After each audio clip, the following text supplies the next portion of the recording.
കൂവക്കാട്ട് പിതാവ് junior cardinal deacon ആണ്. പ്രായം കൊണ്ട് കൂവക്കാട്ട് പിതാവിനേക്കാൾ പ്രായം കുറവുള്ള കർദിനാളന്മാർ ഒന്നോ രണ്ടോ പേരുണ്ട്. പക്ഷേ കൂവക്കാട്ട് പിതാവ് കാർഡിനൽ ഡീക്കനാണ്.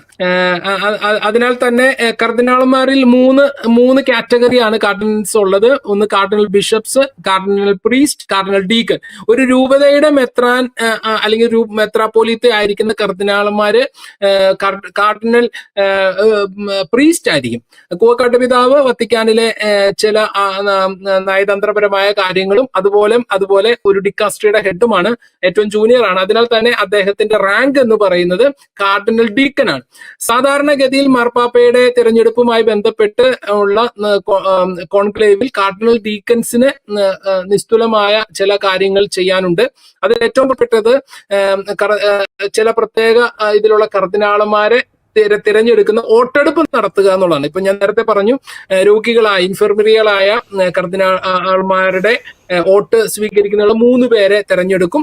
അതോടൊപ്പം അതുപോലെ തന്നെ ഇത് സൂക്ഷ്മ പരിശോധന നടത്തുക, അങ്ങനെ ചില കർദിനാളന്മാരെ, അതായത് വോട്ടുകൾ സൂക്ഷ്മ പരിശോധന നടത്തുക, അങ്ങനെയൊക്കെയുള്ള ചില കർദിനാൾമാരെ വോട്ടെടുപ്പ്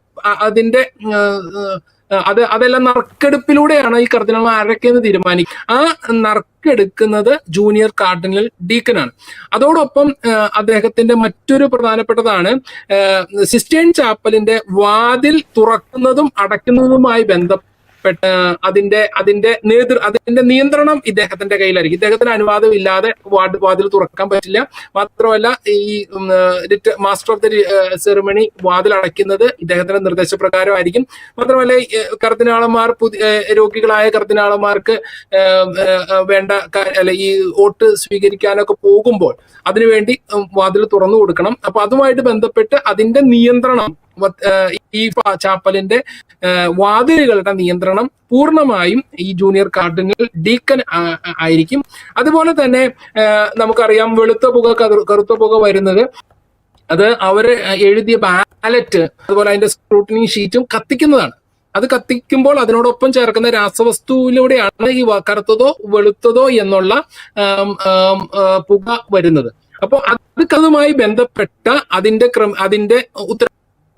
മേൽനോട്ടം വഹിക്കുന്ന ഉത്തരവാദിത്വം കൂവക്കാട്ട് പിതാവിനാണ്. അങ്ങനെ കാർഡിനൽ ഡീക്കന് എല്ലാ കോൺക്ലേവിലും ജൂനിയർ കാർഡിനൽ ഡീക്കൻ എന്ന് പറയുന്ന വ്യക്തി ഒരു ഒരു അവിഭാജ്യ ഘടകമാണ്. ഈ ഓരോ കോൺക്ലേവിലും ജൂനിയർ കാർഡിനൽ ഡീക്കന് കുറെ ഇതുപോലുള്ള ഡ്യൂട്ടീസ് ഉണ്ട്. ഈ പ്രാവശ്യം നമുക്ക് അഭിമാനിക്കാം, അത് നമ്മളുടെ പ്രിയപ്പെട്ട കൂവക്കാട്ട് പിതാവിനാണ് ആ ഒരു ഭാഗ്യം ലഭിച്ചത്